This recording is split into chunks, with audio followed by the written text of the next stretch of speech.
This is your Barbados Today morning news update for Friday, December the 14th. I'm Emmanuel Joseph. Thanks for joining us.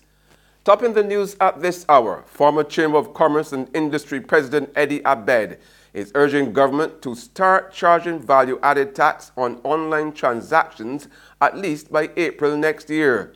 Abed, the managing director of Abed's clothing store, said that by doing so, it would create a level playing field for local businesses. The disappointed businessman said while he understood government's rationale for again pushing back the date from December 15th, he stressed that the tax needed to be introduced sooner rather than later to ensure fairness in the local market. This clearly is competition that has gone on for too long without being on a level field. So I look forward to it. I think it is important that we do it sooner rather than later. But equally, I want to make sure that the mechanism is fair for all and there is absolute clarity, so there's no ambiguity.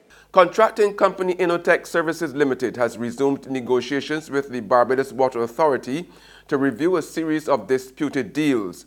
One of these contracts, in which Innotech leased more than 100 water tanks to the BWA at a cost of $51,000 per month, so it can provide emergency supplies to water-scarce communities, is high on the agenda for renegotiation.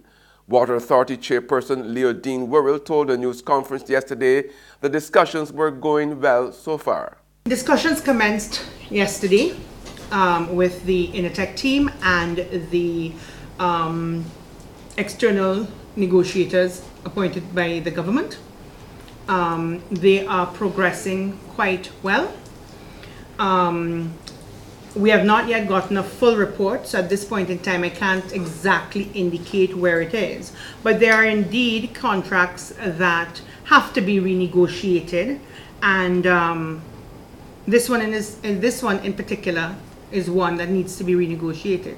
And days after Innotech uprooted the community tanks from the water-scarce districts over millions in debt owed to it by the Water Authority, Corporate Barbados immediately came to the rescue of the BWA by donating dozens of replacement tanks. Now, employees of the authority, backed by their bargaining agent, the Barbados Workers' Union, has also chipped in. President of the union division at the BWA, Carl Boyce, said all concerned are on board in contributing to the cause. The staff at the Barbados Water Authority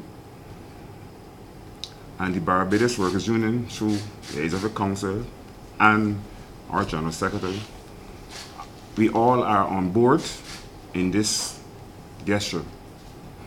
And we, both in the union and as staff, are putting our money where our mouths are, and we are donating 2 tanks to help with this exercise, because we also have members of staff in those areas. And we, as a staff, and from the union perspective, want to assure Barbadians that we will do all in our power to make sure that they have water for Christmas. There's regional and international news after this short break.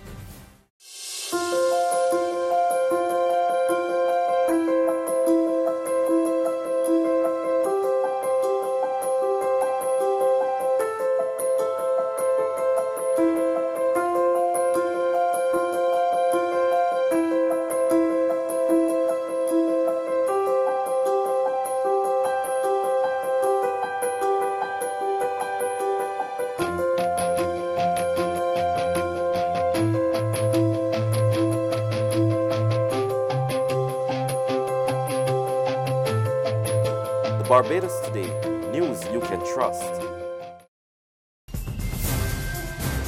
We're back with news from the region now. A plan by St. Lucia's Prime Minister Alan Chastanet to demolish a number of historic buildings in the city of Castries, including Parliament Building, has hit a snag.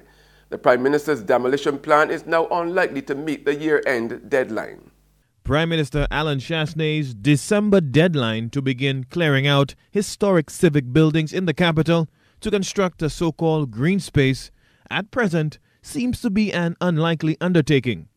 In August, the Prime Minister announced plans to demolish the Parliament building, the government-run printery, and the decommissioned High Court building on Pena Street. Prime Minister Chasney, on December 11th, told News Force demolition plans remain on the books. With less than 3 weeks before year's end, all 3 buildings flagged by the Prime Minister are still standing. And on the international scene, the U.S. Senate delivered a rare double rebuke to President Donald Trump on Saudi Arabia on Thursday, voting to end U.S. military support for the war in Yemen and blamed the Saudi Crown Prince for the murder of journalist Jamal Khashoggi. We pick up the story in this Reuters report. The resolution is agreed to. The U.S. Senate voting on Thursday to withdraw support for Saudi Arabia's war in Yemen, a stunning rebuke to an American ally and to President Trump, prompted in part by outrage over the killing of Saudi journalist Jamal Khashoggi. Let us go forward today and tell the world that the United States of America will not continue to be part of the worst humanitarian disaster on the face of the earth. I'm Andy Sullivan in Washington, where Republicans and Democrats in the Senate are defying President Trump, who says that Khashoggi's death should not affect American policy in the Middle East. There are other things we can do. But the killing of the journalist, combined with the gruesome human toll of Yemen's civil war, have united lawmakers in the belief that Congress must act. The motion is agreed to. It's the first time the Senate has ever directly tried to rein in the actions of a U.S. president in this way, invoking the 1973 War Powers Act that was created in response to President Nixon's secret bombing of Cambodia during the Vietnam War.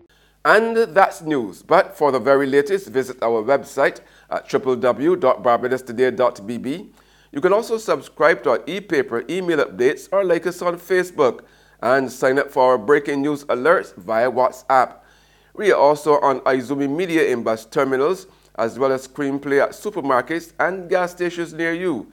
Now, you can also hear us on Mix 96.9 FM and Capital Media HD 99.3 FM. I'm Emmanuel Joseph. Have a fantastic day.